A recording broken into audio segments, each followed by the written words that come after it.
Hi, welcome to our podcast, Real Events Rings. It's me, Kyle, and Sankar today. Hello. We're going to be talking about the recent developments in Afghanistan and Iranian relationships. Yes.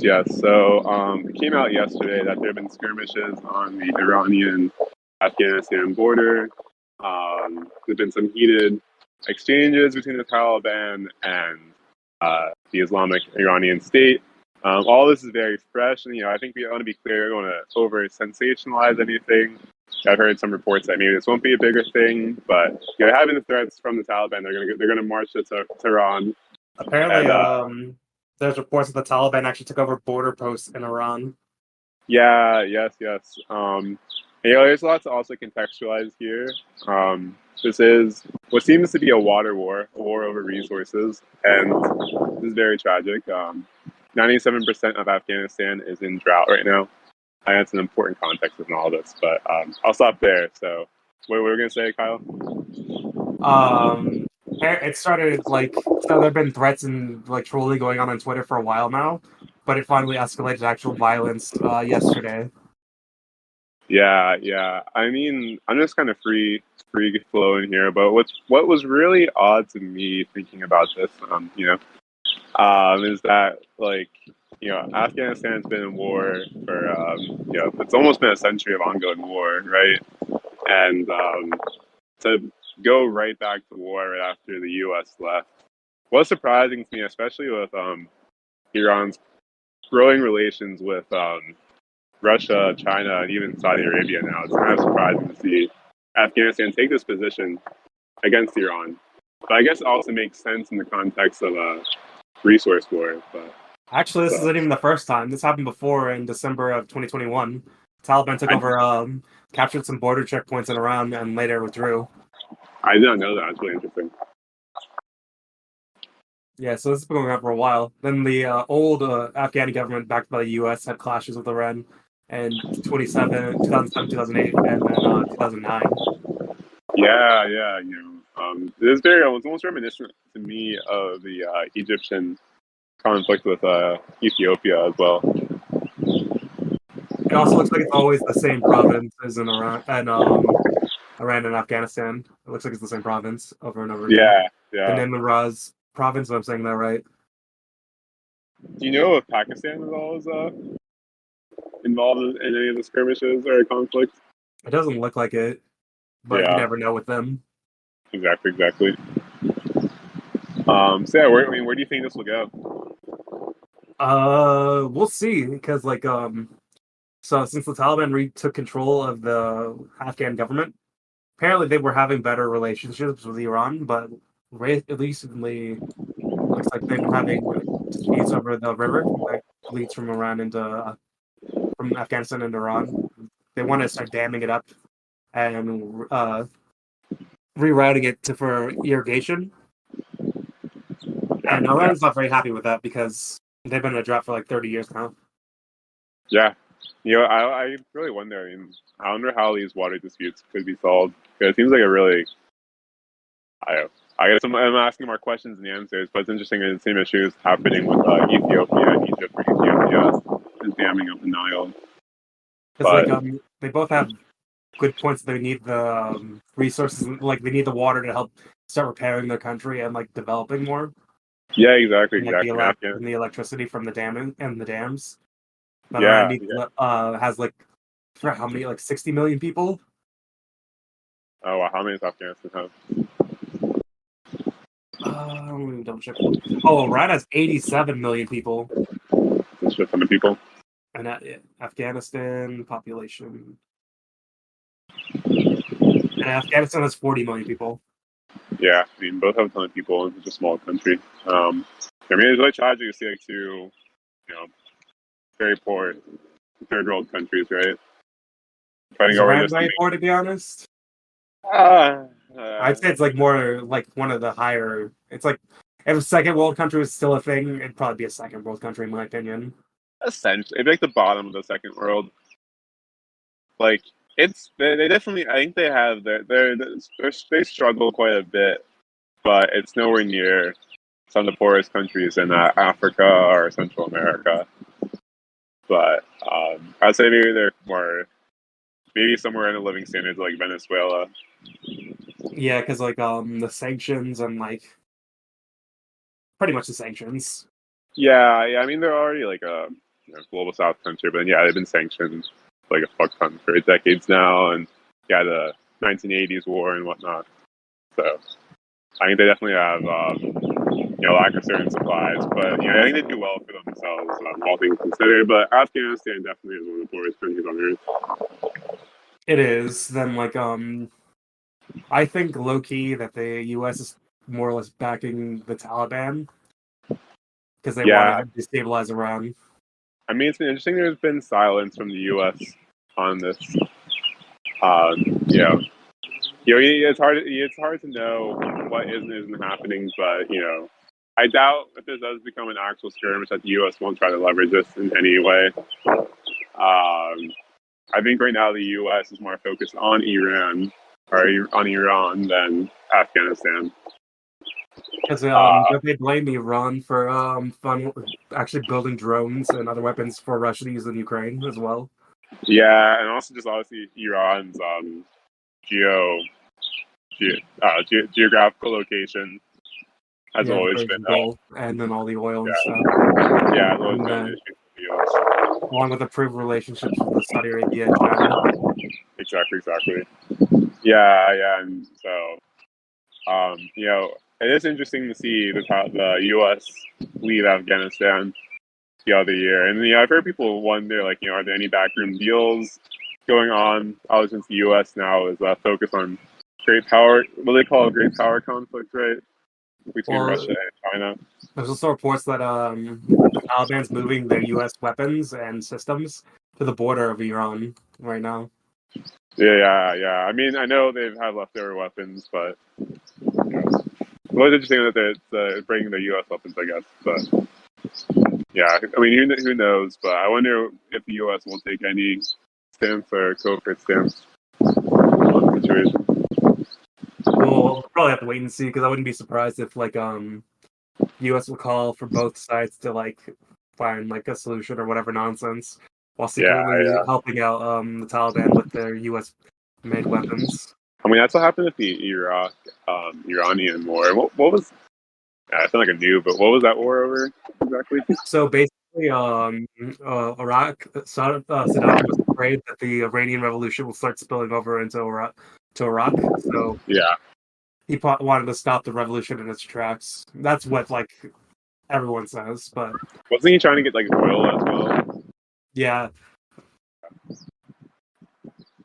Yeah. Because also Iraq had a significant Shia population, and he was afraid the Shias and the Iranian government will betray him, sort of deal. Yeah, I see. Iraq was always Sunni dominated. Yeah, well, the government is. The government, yeah. Yeah. Even though Iraq was supposed to be a secular state, it was still very. It still favored the Sunnis. Yeah, exactly. I was gonna say.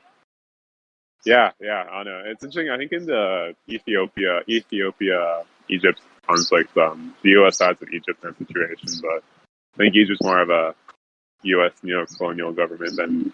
Sorry, I say Egypt's more of a U.S. neo-colonial government than Ethiopia is. The U.S. is backed literally helped overthrow the last Egyptian government twice. Yeah, the one after during the Arab Spring, and then the election government from the Muslim Brotherhood. Yeah, I mean, I think. What are you gonna say? I'm pretty sure Egypt is currently ruled by the military dictatorship now, or did they have the election? I think they had the election, and the president is from the military still. Yeah, I know Egypt gets some of the most military support or funding from the U.S. After Saudi Arabia and Israel and stuff. It's quite interesting too because before the 1970s, Saudi Arabia, Egypt, and Iran were all basically on the same side against Israel. Then dynamics were switched. Yeah. Well, now obviously, I mean, Egypt and Saudi Arabia are both low-key in bed with Israel, but now it's as Iran is one of the most anti-Israel states right now. Yeah, then Iran's been supporting Hezbollah and like its other Shia allies, and pretty Yeah, much Iran's a regional power. Same with Saudi Arabia, so they've been clashing for like decades now, but they recently had a peace deal a ton. and like Yeah, normalization through China. So I guess yeah. seeing that as a threat is one of the main reasons why I assume the Taliban's being backed by the U.S. to actually start skirmishes with Iran. I definitely think the U.S. definitely needs seems like a new ally in the region. It won't be the first time the U.S. is back to Taliban, so Probably won't be the last either. it won't be the last. Yeah, especially I think with the U.S.'s kind of goal in separating Xinjiang from China as well. Afghanistan has a very good location for that. Yeah, because it's also right on the border with Russia as well. It's literally on the border with No. all of America's current Yeah, like it's not on the battles. border for us, right? But still in the region, right? Oh yeah, I was gonna. Is it on the border with Russia? I think so. No, it's on the border of the USSR, but it's still within Oh the yeah, border with CIS or whatever, right? yeah. I Yeah, forgot. Yeah, Russia's it's in like that. security zone. Yeah. Oh yeah. Because Uzbekistan's right there in Tajikistan, Turkmenistan, Yeah. Kazakhstan. Yeah. The USSR. Sorry, I'm just going back to the good old days. No, the good old days, good old days. But still, I think Afghanistan still is significant for because essentially, I mean, as we view Russia as an imperial power, essentially, that's all in Russia's imperial zone. It really is because they all have security agreements with Russia, Yeah. and Russia backs, I think, the dictatorship in Kazakhstan and like forgot Uzbekistan, maybe. I don't remember the other one. There's a couple. I think they're close to Tajikistan. There's Kyrgyzstan as well. I know it gets complicated, but I've heard within those stands, there's Uzbekistan, Tajikistan, and Kyrgyzstan. I know Kyrgyzstan. One of them is closer to China, one's closer to Russia. I know there's that dispute between Tajikistan and Kyrgyzstan, right? Yeah, I forget which is which, but I think one's closer to China, one's closer to Russia between those two. because like that whole area is like in Russia's dominant influence, Yeah, and I think pretty yeah, much all of the governments, like not all of them, but like there's a couple dictatorships that are like Russia supported and backed. Because I think there was like protests in like Kazakhstan yeah, or Kazakhstan. Uzbekistan, one of them, It's Kazakhstan. and yeah, Kazakhstan and Russia sent in their police force and like military to help put down the protests. Yeah, exactly. Yeah, it's got off topic, but the country that I feel like you just never hear about as an American, I'm so curious about is Turkmenistan. I feel like it's completely outside of the like world news cycle. Like you just never hear about them. Well, that's because from what I've read, according to Wikipedia, Yeah, like there's no like freedom of the press, and they like don't really let in any like outside news organizations or anything. yeah, It's, like very repressive. yeah. I mean, I just have I have no idea what goes on there. You know, I mean, Like like no it one just goes because like no one goes can go there barely. no, I know, but I wonder like it's not interesting because like obviously we hear about like the DPRK all the time, and obviously there's so many like lies about the DPRK, but like I don't. Yeah, Turkmenistan seems like there's nothing like face going on at all there. But I'm just like what goes on there? Like like I don't know. It's just I think the idea, usually the whole like totalitarian dictatorships usually aren't real, but Turkmenistan might be one of the real ones. And since it's not a U.S. enemy at the moment, we'll never hear anything about it. But they're like really rich too. I feel Yeah, like because they have like a lot of mineral resources, and and natural gas. I think. yeah, Yeah.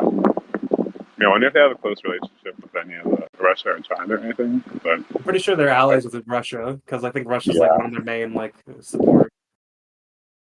yeah. I like you just never hear about Turkmenistan. That's like the only country you don't hear much about Eritrea either. But they're usually just called the DPRK in Africa, and the U.S. does sanction them. Yeah, well, Eritrea was helping Ethiopia a while ago in during the Civil War. Yeah. In CPLF. I mean, that whole situation. I don't get to off top. That situation is really interesting as well. TPLF, Ethiopia, and Eritrea. And I think the TPLF was the government that was oppressing Eritrea, right? Yeah, Yeah. because if I remember correctly, so the shitty part is in Afghanistan is like the Maoists worked with the Taliban, and then, Yeah. like the Maoists are so powerless in Afghanistan. And Yeah, then the Iranian government destroyed the Communist Party after they gained power, and like pretty much all the Marxists and other revolutionaries fled when the Islamic Republic was established. yeah. I could be wrong. I heard like, wasn't it like at first like there was like I used to think Marxist adjacent people within the Iranian government, but then they got purged. Yeah, pretty much, yeah. Because like Yeah, the Marxists and the Islamists had like an alliance to take down the Shah, but the yeah, Marxists and like the other socialists were too weak to actually do anything. The yeah. Islamists had control of the military and like the police, Jeez, yeah. and that's why don't work with religious fundamentalists who are right wing and stuff in general. Exactly. It's a excellent one, excellent example. It's like the Maoists and worked with the Taliban to push the U.S. government out, but the Maoists didn't really form any support with the local people in Afghanistan. Yeah, So it is weird though as a strategy. I mean, neither of us have to worry about it being global northerners, but I think obviously look at like China, for example, the Maoists are not Maoists. The communists did work with Kuomintang against the well, Japanese they were ordered by Stalin in the Soviet Union. to do so. But yeah, I think even within like I think the They I were just gonna know have to now like they're gonna pause the have civil war. Yeah, yeah. But even then, the Kuomintang are kind of terrible allies, and we're working with the Japanese more or less the whole yeah, time. yeah. Of course, that's what happened in Yugoslavia with the Chetniks and the Yeah, partisans. I didn't really know that, but that's not surprising at all. So like Yeah, the Chetniks were originally the ones the British were supporting, but the Chetniks yeah. were working with like the Nazis and like other like Axis forces Oh yeah. because they were the Serbian nationalist resistance.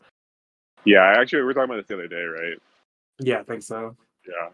Because but Um, the partisans were able to like start winning and beating, like actually had to fight the Chetniks, and like they're winning, and they brought Chetniks over. And they're having the because like if you work with them, you're gonna have to do like some of the like they had what the fuck are they called, amnesty. Like yeah, several different periods would be amnesty for like the other side fighting. So I think yeah, China did the same thing as well. yeah. Exactly. Yeah, I guess actually, think about it, there really haven't been that many like global South revolutions. I guess sometimes there have been quite a few. Not in a while.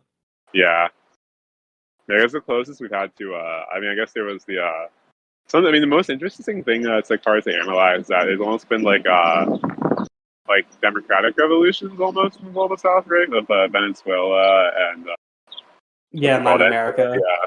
Yeah, and in Nicaragua is also really hard to analyze. I mean, the government does a lot of cringe things with abortion specifically, but that's kind of an interesting struggle.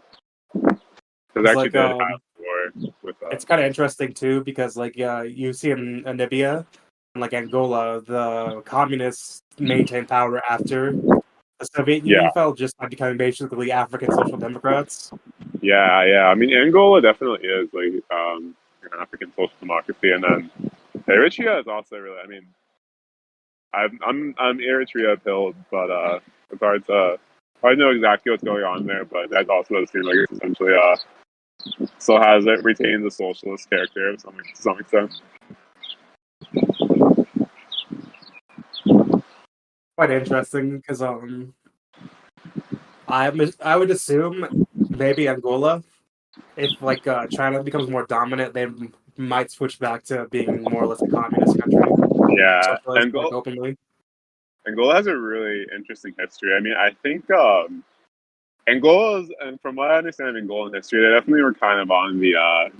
They were going to be talking about revisionism. I think the government was kind of revisionist per se. But I still think I mean, there's this guy. I think what's his name? I forget his name, but the leader. It was like essentially there's a lot of corruption going on in the top rungs of the government. I think actually one of the main like military leaders never was in power, but there's a lot of corruption in regards to oil. But overall, they do have a pretty good social democracy in Africa, all things considered. Yeah, it's one of the highest standards of living in like I think in Africa and like even the world. Yeah. I feel like Angola really doesn't get enough credit. I mean, it's really interesting thinking about Cuba's contribution too with the MPLA. against the South Africans. Very base of Cuba. The apartheid South Africans. Yeah, yeah. Okay. And so you have to think about the tragedy too of the fall of the USSR. That maybe if it hadn't fallen, there could have been a socialist Southern Africa, because you had Namibia, Mozambique, Angola, and then South Africa was looking like it was going to go. Yeah, because after apartheid. Yeah, like I mean, like it was the ANC. It's kind of sad. The ANC was like socialist, and then it just caved right away. But that was the '90s, so. Because it's really shitty. Like the African socialist countries, they all Yeah. gained power in like the 70s and 80s, so they didn't even have time to really develop. Because they just like finished fighting the wars. Yeah, exactly. I mean, yeah, especially it's like all the socialist revolutions, like from the Portuguese, like Guinea-Bissau and Mozambique and Angola, and then in South Africa, Ethiopia. yeah, Ethiopia. Ethiopia was independent, right? Yeah, it was independent, but they have like they overthrew the emperor. The emperor, yeah, that's a whole. I feel like Ethiopia is such an interesting country to analyze from a Pan-African perspective, because what's that guy's name? Halassi, Emperor Halassi, whatever his name was. Like, he was a piece of shit, but he's also the face of Pan-Africanism for a second, which is so interesting. Because Ethiopia is seen like as what whatever, like there's basically a religion dedicated to like the Ethiopian emperors. Yeah. Yeah. Well, I mean, because like what happened was, I mean, it's interesting to think about, because it was Ethiopia was the only independent, as was what was called the Black Africa, right? It was only independent Black African state.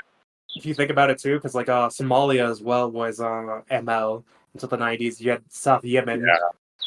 There was like a time, basically. Oh yeah, pretty much all like the Horn. Yeah, the whole Horn was like socialist or like Soviet aligned. Yeah, well, the Somalia was China aligned. Ethiopia. Yeah, so there's a skirmish. That was the whole thing. That they went to war. It's just so sad.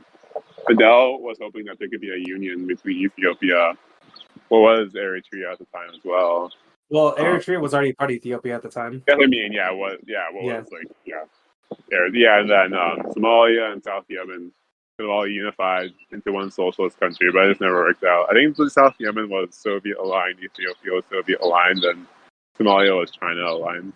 Oh, well, it's kind of funny because like in Yemen, Egypt went into like South Yemen or North. It was like either one of the Yemens, I don't remember, but they got shit on like really hard. I think South Yemen, because North Yemen was like reactionary. Because it was backed by the British, Yeah, exactly. Yeah, it's a tragedy. You know, all it wrapped up in the 80s and 90s. I mean, well, like I was gonna say, like right now, the Yemen civil war is basically a continuation of like them the Yemens combining back in the 90s. Yeah, like South Yemen and North Yemen had like a different historical history, like all this other stuff going on. Like they weren't really ever united into one state. Exactly. Yeah, I mean, it's really interesting even with the Ethiopian history over the last few decades. I mean, Ethiopia went from a feudal monarchy till, I believe, the 70s, right? And then our communist revolution, so that came down a little bit after a decade or so. Then they were ruled by, I believe, the TPLF was next, right? And then the TPLF were generally bad at governing. There's the oppression of the Eritreans. That was in the famine years of Ethiopia, and the TPLF came down in like 2015. And now there's been the new government that's like essentially like neo-colonial, but it's also kind of like non-aligned in regards to the U.S. So I think the U.S. has taken an anti-Ethiopia stance. It's a neoliberal, but then so there's kind of an ethnic tension within Ethiopia, still continuing. I'm actually looking on a map of like the world on Google, and it's like holy shit, there's so much desert in like North Africa and like Central Asia. Yeah, it's so much desert, yeah. Yeah, because like Sudan and South Sudan's like the green one, and then like North Sudan's just like all desert. Yeah. So it's interesting how many countries in Africa essentially mean black. It's like Sud means black. Niger. Nigeria. You know, Nigeria technically doesn't mean black, but I feel like it low-key does. You know, things doesn't. And then there's the Guineas, Ethiopia. Egypt That's means all. like the name for like originally Egyptian means like black Kemet. land or whatever, or That's land of Kemet, black. yeah. Yeah. Yeah, Kemet was the black lands. Ethiopia means like burnt skin. Sud is black in Arabic. I mean, actually, West Africa was called the Western Sudan for the longest time, even by the French. Guinea-Bissau, Guinea. That's probably all of them I can think of. What do we think? What's gonna happen with Afghanistan and Iran? Yeah, back to topic. I mean, I lean that it probably won't turn into a full blown out war, but if the U.S. is backing it, then it could. If that's the case, I don't know. I think it could get bad really quick. To be honest, um, I mean, I don't know. I think there's two scenarios. I think either it's skirmishes, and if the U.S. is uninvolved or doesn't have any interest in this, I mean, maybe the U.S. would even help broker a peace deal. But honestly, I think China and other neighboring states would try and broker some sort of peace deal between them, especially given that China's on the border of Afghanistan, and it's so important to the One Belt One Road that you can't really have skirmishes between Afghanistan and Iran. But if the U.S. is backing it, I think that could get bad really quick. And I know China has a very non-interventionist policy. I don't think China would intervene, but I think China's going to be put into a weird situation where there's a breakout on their border, and it would affect their economic interests with the One Belt One Road. That's kind of a big piece to all this as well. Well, it's like on the other side of Afghanistan. Yeah, the One Belt One Road, I mean, is connecting Iran to China as well. Oh, yeah, So I'm not true. sure if it goes through. I'm not sure where that goes through, but yeah, the China-Iran economic relationship is important right now. So Like if like the Taliban saying they could conquer Tehran in a day. Not even close to Tehran. Like that's on the other side of the country. that's just nuts. It is Yeah. sad, I mean, I don't know. Obviously, no fan of the Taliban. I was happy for Afghanistan that they, have a, I guess you could say a normalized situation, right? Like almost some normality being out of the war. But to start a war now, right again, it's really sad. Well, the Taliban soldiers were complaining about doing office work, like having to actually Oh, govern the country. Jesus. Because the soldiers don't want to they're used to fighting. They didn't sign up to be like administrators and to rule the Yeah. country. So why did you fight for the right to rule the country? They're just some kids who wanted something to do, probably. Yeah. If that happens in America as well. Yeah, they're like, I look at those dirty Americans. Yeah, go out and fight. Yeah, I mean, another thing to talk about too, it's in the region is have you been following the news on Pakistan? No, I haven't, but I remember there was issues with the previous president. It's essentially a U.S. coup, to put the tinfoil hat on, but it's pretty explicit. Well, didn't that happen Imran, like a couple years ago? yeah, but so he's still very, very popular, like very popular, and it's kind of like with the masses. I mean, he's not like he's like a communist or anything, or so, but he's just like a popular leader. Yeah, just regular Uh, populist. yeah, and he was couped, and like he's trying to come back into power essentially, and like I think there was like an assassination attempt on him, and now they just put him in prison now. And it's kind of I think it's a situation where it's like they can't really kill him, or it's like a spark of revolution, but they're trying to like get rid of him by any means necessary. It's a pretty messed up conflict right now. Because normally Pakistan's usually under like a military rule for like its whole history, more or less. Yeah, exactly. Like more or less the Taliban, not the Taliban, but like the Pakistani military usually is the one running the country. Yeah, I've heard people say Pakistan's like kind of Israel, South Asia.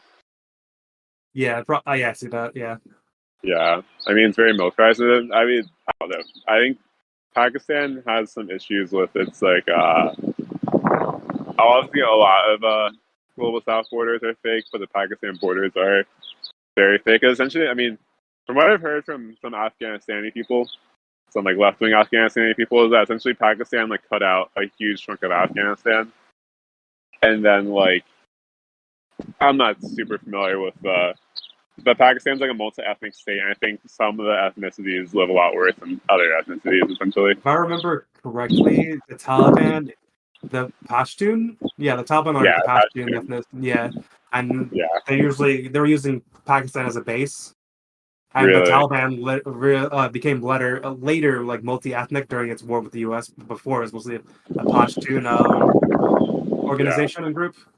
And the Pashtun are a big chunk of. There's like the Pakistan, Urdu, yeah, the Urdu, yeah. right, and the Pashtun and a few other groups. But only there's just one South Asian socialist state as well. Bring back India. Oh my God, United India, or whatever. Okay, not India. Bring back. I don't know. I don't know what it'd be called. The South Asian Soviet Republic. I've met people who try to tell me it was fucking socialist during that time period. Who was? India, When was India socialist? apparently, because Nehru. India had like they had like a planned economy or some shit. People were saying, They were a social democracy, essentially. yeah, pretty much. They're But like, like yeah, people just hear planned economy and they assume communists or socialists.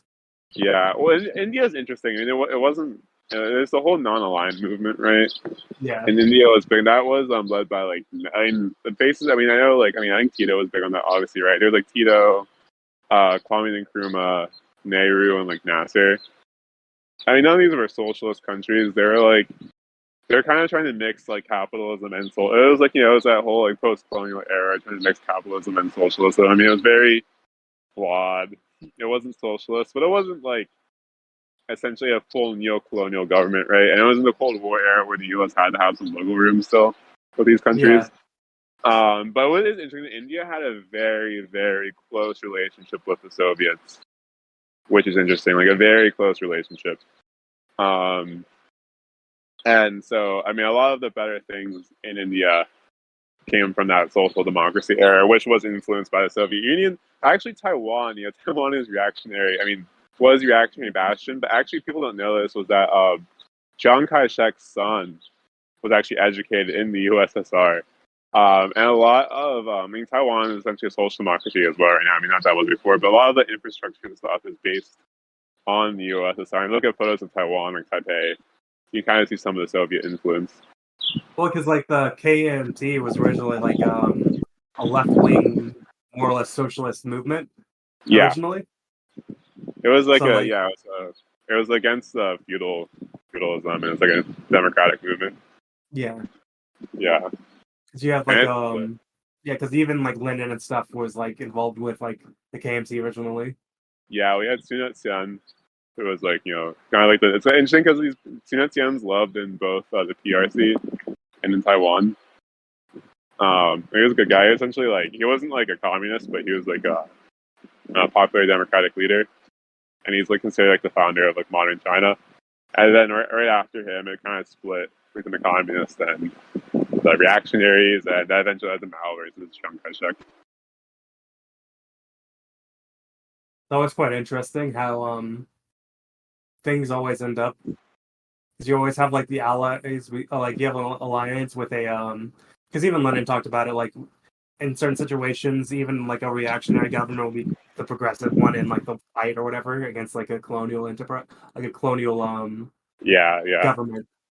I mean, he even said that in regards to Afghanistan, actually. Yeah, that's what I was referring Yeah, against the British. yeah. I mean, actually, the book I'm reading is interesting because, like, I mean, I didn't know this actually, but I guess actually, when Mussolini invaded Ethiopia, his claim was he went into Ethiopia to eliminate slavery, which is quite interesting, right? Yeah, Um, Obviously, Ethiopia was a feudal state at the time, so I mean, I have all the Westerners who try and say like, "Oh, the U.S. is progressive for invading Afghanistan." I mean, Mussolini was making the same argument when he invaded Ethiopia. I mean, yeah, you see what I'm trying to say, though? well, yeah, because that's what the British were saying whenever they're doing anything. Oh, we're trying to end the slave trade. Well, they had Exactly, exactly. slavery in like Sierra Leone and their fucking colonies until like the 1900s. 1920s. Yeah. Yeah, yeah, and obviously, I mean, instituted a very oppressive economic system. I mean, it's the same thing as South Asia, right? Where India or the British are saying they're going to eliminate the backwards practices in the reactionary practices of South Asia, right? But actually, I mean, one thing that's interesting is that some of the most horrible practices, right, the widow burnings, right, actually increased after the British came in. The rate casteism actually got worse after the British as well. And the British essentially destroyed the Indian economy, which used to be almost 1/3 of the world GDP, right? That being like nothing. Literally, things got way worse. Like they went in there with claiming, like they were like, "Oh, we're gonna remember like they banned like different practices that were really horrible for like women and like other like castes." Yeah, But it used to make things worse. and yeah, all that got worse, and it was always about the economics, right? Yeah, And you they do a banned little all. bit. That's right to prove that you've been there doing good work or whatever, but you're really there to exploit the shit out of everyone. Yeah, yeah, and it's interesting. So it seems like the English are very concerned about their image, but then you go to like the Germans, they didn't give a shit. You read what the Germans were doing in Africa, for example. Oh yeah, they're fucking monsters. Yeah, like they all do the same shit, but like it's like interesting because the English are like, oh, we're bringing like in liberalism and Ending rational slavery. rationalism, ending slavery. The French were like, oh, we're bringing like our advanced culture, and the Germans were like, before the Nazis, the Germans were like, oh, we're bringing like our advanced race. Yeah, literally, they were more explicitly Yeah, white supremacists. yeah, yeah. They're literally like, we're gonna wipe out. Like they're like this. They're literally social. They're like explicitly social Darwinists. Like they all were social Darwinists, but the Germans were like, this is our explicit ideology. There's no hiding it.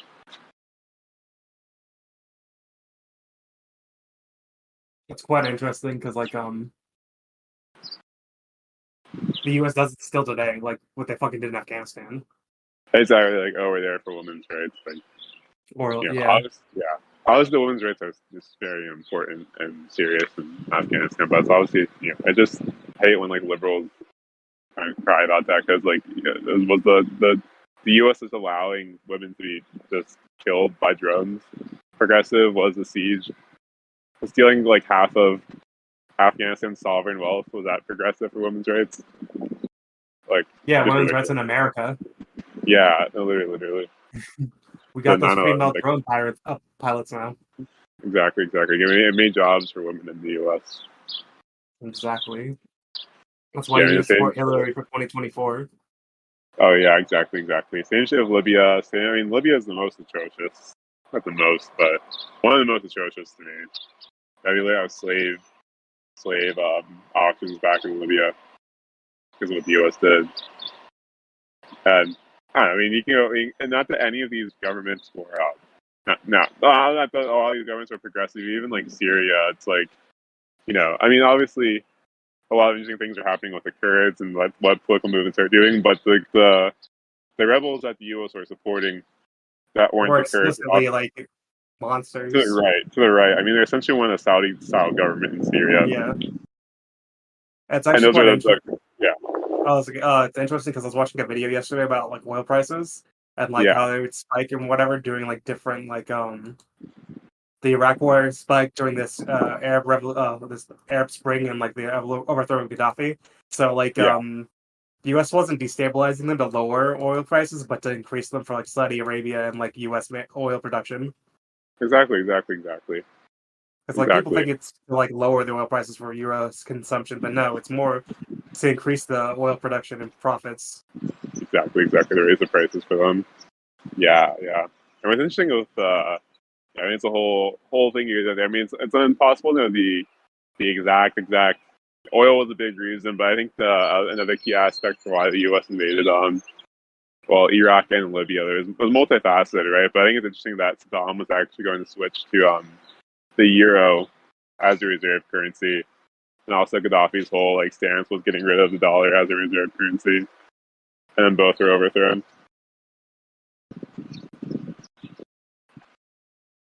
That's what happens when you try to destroy the global economic system backed by the U.S. dollar. Exactly, exactly, exactly. I mean, also just the wars where like Iraq made a ton of money just in terms of the whole idea of the shock doctrine, right? Yeah, because we Because went in like, there, robbed, we took over, we privatized all their infrastructure and everything, yeah, had I them mean, you buy can our make stuff.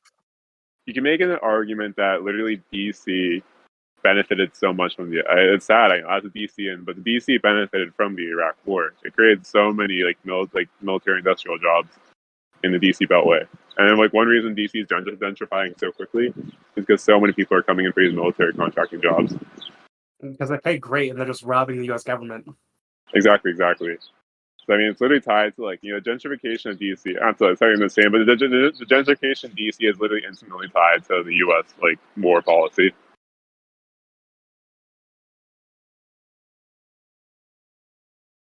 It's like, how else do you bring back the super profits for the American people? Exactly, exactly, exactly. They needed an enemy after the Soviet Union collapse to justify war spending, but yeah, Yeah, so they got one. as Islam immediately. But it's interesting that essentially, I mean, you're slightly older than I am, but I mean the war in Islam is kind of your whole life. I think it's kind of over now. Not over, It but really is, yeah. yeah. And now we're You know, back to hating Russia. yeah, I really didn't expect to see that in my lifetime, but to see the end of the war on terror, I thought that was just going to be a thing forever. Well, it seemed like it because it looked like they were moving into Africa, and there was their bombing in Africa with their special forces and everything.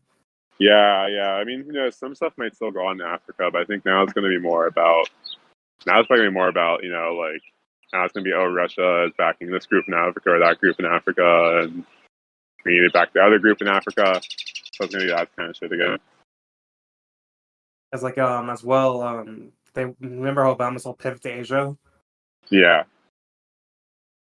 yeah, yeah. I mean, it started in what 2000, like 14. 2014. Yeah, I mean, 2014 is interesting was a big year, I think, in terms of the paradigm switch. It really Because was. 2011 was Libya, 2012 was Syria. And I think after a few years, I think both kind of were out. Because what time did it was 2015 that Russia entered Syria? Yeah, it was. Yeah. Yeah, so I mean, yeah, 2011 is Libya, 2012 Syria, and 2014 you have the coup in Ukraine and the oil shock, which severely affected Russia and Venezuela, Brazil, and all those countries. Right? You had the Obama era policy and the pivot to Asia, and then in 2015 you had Russia enter Syria. I think honestly, I think the Ukraine coup, which I know is disputed on whether or not the U.S. was involved, but I think at this point it's a bit. What coup? I mean, like a pro Western aligned government coup. Yeah, the U.S. had some involvement there, but who knows to what extent. But then after Russia entered Syria as well, I think that was kind of the breaking point between the two sides, right? Yeah, because like so, Assad was literally on the fence, was almost done, and was losing. So they actually came to the table to negotiate with the rebels. Yeah, yeah, Then but it was literally just to stall time for Russia to get involved. exactly. Yeah, 2015. I think 2016, the big shockwaves in the West with Brexit, then the Trump election. But I think will almost be. I think those were significant in terms of a realization in the West. I actually think they are less significant. Maybe the Trump election more so. I think Trump. What I'm trying to say. I think Trump politics. I don't think we realized this in 2016, but I think the U.S. was treading this way with or without Trump. Because when you look at what Obama was doing before Trump and how Biden's doing now, I mean, it's just like what Trump was doing, but nicer. Like it is the American protectionism and like great power conflict, and, like brinkmanship. I think conflict with like China was pretty much inevitable. Yeah, I think But the the thing, conflict with Russia was inevitable as well. yeah. So yeah, the Democrats they both want to go to war with China and Russia, but Yeah, each one wants to do a different one first, and there's the cyclists want to do both at the same time. yeah, exactly. I mean, I think the Dems are more Russia focused. And I think I don't know. I think this is maybe a bit overblown and maybe down. Like I think that the Democrats more take seriously the what do you call it the NATO alliance, North Atlantic, the European. They're more European focused, and Russia is more in the European zone. And I think the Republicans have a very much more. I mean, I'm down. I'm like making silly the economic interest. I think obviously, so the Republicans are more like national. I'm trying to say national economic focused, right? Like industrial economy. So like, Well, what am I gonna say? I think it's because so China is like the main exporter Competitor to to the the U.S. US. for like cheap Yeah, imports. yeah, So like the Republican base are small business and in the like red states. Yeah, and then the industrialists. So they need exactly. cheap labor from Asia, and if Yeah, China rises too much, their labor becomes too expensive. yeah, And yeah, then so they're forced to move to like Vietnam, yeah, um, Nepal, and like other states yeah, just to find that cheap labor. But yeah, it's cheaper for them to stay in China. So they yeah. need to make sure China like stays as a weakened power and doesn't interfere with like American profits. Exactly, exactly. I think there's almost like a cultural, like trying to say, a cultural superstructure that's over the economic base here, where I feel like it's almost like the Republicans kind of long for manifest destiny and across the Pacific. I think that's why Oh, to be. yeah, I've met Republicans who are like, we need to invade China and make it a part of the U.S. Yeah, yeah. I feel like the right wing in a way is very obsessed. They're white nationalists, obviously, but I feel like they're very obsessed with Asia. But I feel like liberals still long for their connection to Europe, right? I feel like liberals look more across the Atlantic towards Europe. Yeah, because they want Uh, to be like the European social democracies and all that other shit. yeah, and the Republicans want to just genocide Asia, essentially. They do, yeah. They want cheap goods, nice Yeah, things, and rape Asian women, probably. exactly, exactly. But that's a cultural split over the economic split between the Republicans and Democrats. And there's a small thing to me. It's interesting to me that Biden's continuing the Trump era policies on Iran and Iran and Cuba Yeah. that Obama had taken down a bit. And it seems But like what are you gonna say? I was gonna say we should probably look into what states export the most to Europe and which ones then which ones do the most base mostly in Asia, because I'm sure there's probably a difference. Which countries export the most The towards Europe? states. The states, yeah. Oh, Yeah, U.S. states. Oh, yeah, yeah. Yeah. because I'm sure there's probably a correlation with like who and where people vote for because the red states export a lot of soybeans and stuff to China and like food. Yeah, yeah, yeah. Yeah, the centrals. I Yeah, they need to maintain the market in China. yeah, main import. Yeah, I was saying. Well, I guess the main import country for Maryland is actually Germany. It seems like. Because I feel like the blue states are more like manufactured goods, Yeah, which get like cars and well, even cars are in like red states and stuff. But like higher end goods would go to like Europe. yeah, yeah, Well, that's just a guess. I don't know for sure. yeah. I'm just like, yeah, I'd be really curious as well. Yeah, that's definitely something to look into. The other thing I've been kind of thinking about too is Macron and France's kind of relationship with China recently. And I think something there that I haven't really a lot of people talk about is that one of France's main exports is like luxury goods, right? Yeah, But China wine has and like LV, right?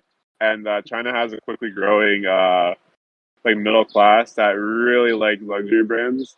So I yeah, feel they like love that's one American aspect. products and like European products. Yeah, yeah. So that's one reason why Macron is really eyeing up China right now to be like I think buddy there's buddy with them. a split between Germany and and France at the moment. I think Germany, no better words. I don't really like this word. But I think Germany has a weird kind of like I think it's a really tough relationship to the U.S. I don't know how to explain it, It but really does, yeah. yeah, because I think for good, Germany should feel fucking disgustingly terrible for for the Second World War specifically. But I feel like I think France always has this like the Gaullist thing going on where trying to break with the U.S. Well, But I because like think they still have their African yeah, dominance. colonies exactly, Yeah, exactly. But I think for Germany, I think there's been essentially the culture of they should be as integrated with the U.S. as possible, and they should not ever do what they did. Because essentially the first two World Wars were Germany trying to break off from the Well, West. Germany didn't start the First World War. Austria and like Russia did. Exactly. But I mean, the whole thing was going on before that, right? With Germany building up. Sure, yeah. Yeah, I mean, there's no person who you can blame for the First World War. It was everyone. But I mean, it was Germany pretty much trying to build an independent past, and England trying to put it down. And then the Second World War, right? Germany, being fucking Nazis. Yeah, because Germany dominates Eastern Europe at the moment. Yeah, France, dominates Africa. yeah, pretty much. Yeah. So Um, Germany is more worried about like maintaining influence and power in Eastern Europe, and so yeah. it wants to have peace with Russia because it wants the Eastern Front to be, you know, it does a lot of business with Russia basically. Yeah. It's just confusing. It just really is confusing to me because, like, I think Angela Merkel took a slightly more non-aligned, not non-aligned, that's not the wrong word, but more independent path against. But it seems, I think, like, the new government in Germany, for some reason, is very U.S. aligned. Doesn't make any sense Well, because it's the left wing, technically, the SPD the and the Labor, Greens. the SPD, yeah. Yeah. Well, But, the SPD fucked up because they have so they're a coalition with the Greens and then I think the Liberal Democrats or whatever, that yeah. capitalist party, the free market Yeah. capitalist party. Oh, yeah, exactly. Yeah, I So mean, if they whatever's had going. one, I was gonna say if they had one more seats, they would have been able to do a coalition with like the Linke, the left wing Oh, the party. left. Yeah. The communists. Yeah, Yeah. and the Linke has a more soft stance on like Russia. Yeah. It's just weird. I mean, I feel like I like to usually explain things with economics, right? But whatever's going on in Germany almost makes it seems more cultural than economic. Yeah, because It's really, Germany's still like one of the strongest, has a strong economy even though it's in a recession. I mean, they're going to get fucked by all this stuff. I mean, They really are because like most of their energy comes from fucking Russia. Russia, So and that it's there, I mean, yeah, the Greens are fucking stupid because they had them close down the remaining nuclear plants to open up fucking coal power plants. yeah. I mean, they're trying to like, Germany's whole economy is based on cheap oil. So that having cheap oil, like, and I've heard a bunch of German companies are thinking about relocating to the U.S. now, like different car manufacturers, which is kind of hilarious. Um, but I was say, yeah. So it doesn't really make any sense. I mean, it seems like France has been taking a slightly more um, independent path in regards to both Russia and China. Um, but yeah, it's not really good Germany.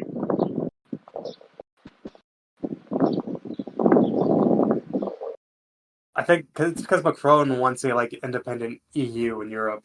Yeah, I mean Macron fancies himself like a new De Gaulle essentially. Um, yeah, and then I don't know what the fuck is going on in England. England essentially. England and Canada both are essentially like. I mean, I think the UK and US are economically US aligned, but one second. UK is literally falling apart at the moment. No, literally. UK is quickly falling apart.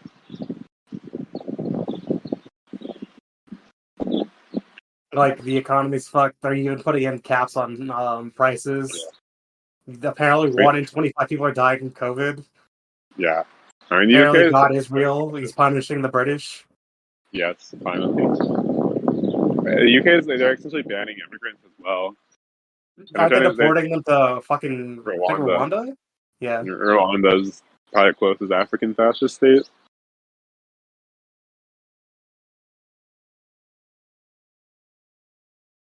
Shit's fucked.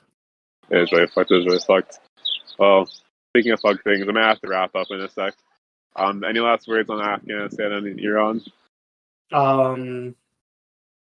Maybe the Maoists can take advantage of an Afghan Iranian War. I don't And know, or maybe do something maybe we'll get instead of socialism. instead of fucking around and being dumb. Exactly. Maybe the One can malice hope. could do something do something somewhere instead of being useless. Exactly. I really hope so. Oh yeah, Hope, join our Discord and other stuff, I guess. yeah, join my Discord. Imperialize our Patreon. Yeah, give us money. Yeah, give us money. We're tired of working. Yeah, actually give us money. Thank you, bye. Bye.